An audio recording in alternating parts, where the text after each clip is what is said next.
আমি জড়িয়ে থাকি ছাতা গায়ে লেগে ডাকনা। ঢালিউডে নায়িকা হিসেবে হাতে গোনা কয়েকজন প্রতিষ্ঠিত হতে পেরেছেন।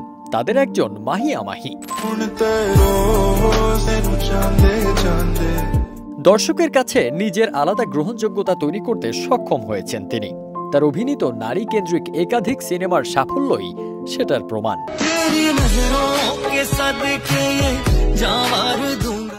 এমন কাজের চেয়ে ব্যক্তিগত জীবন নিয়েই বেশি আলোচনা সমালোচনায় থাকেন তিনি। পাশাপাশি সামাজিক যোগাযোগ মাধ্যমে বেশ সরব রয়েছেন। সম্প্রতি মাহিয়া মাহি তার ফেসবুক আইডি ও পেজে একসঙ্গে 15টি ছবি ভক্ত অনুরাগীদের মাঝে শেয়ার করেছেন।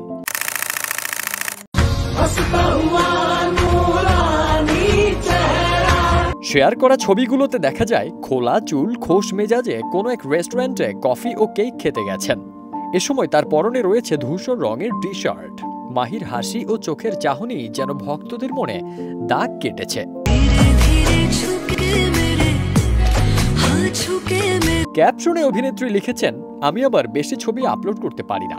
কমেন্ট বক্সে মনি আক্তার লিখেছেন, ইস, ক্যাপশনটাতে কেমন যেন মিথ্যার ছোঁয়া আছে, তবে অসাধারণ লাগছে। হালিম সরকার নামে এক নেটিজেন বলেন, অগ্নিকন্যা হিসেবে আবার দেখতে চাই। আমানুল্লাহর ভাষ্য, আপু আপনার নামের পাশের সরকার এটা চেঞ্জ করতেছেন না কেন?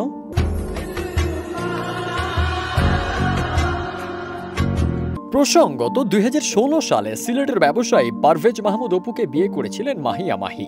তার সঙ্গে বিচ্ছেদ হওয়ার পর 2021 সালের 13 সেপ্টেম্বর গাজীপুরের ব্যবসায়ী ও রাজনীতিবিদ রাকিব সরকারকে বিয়ে করেন।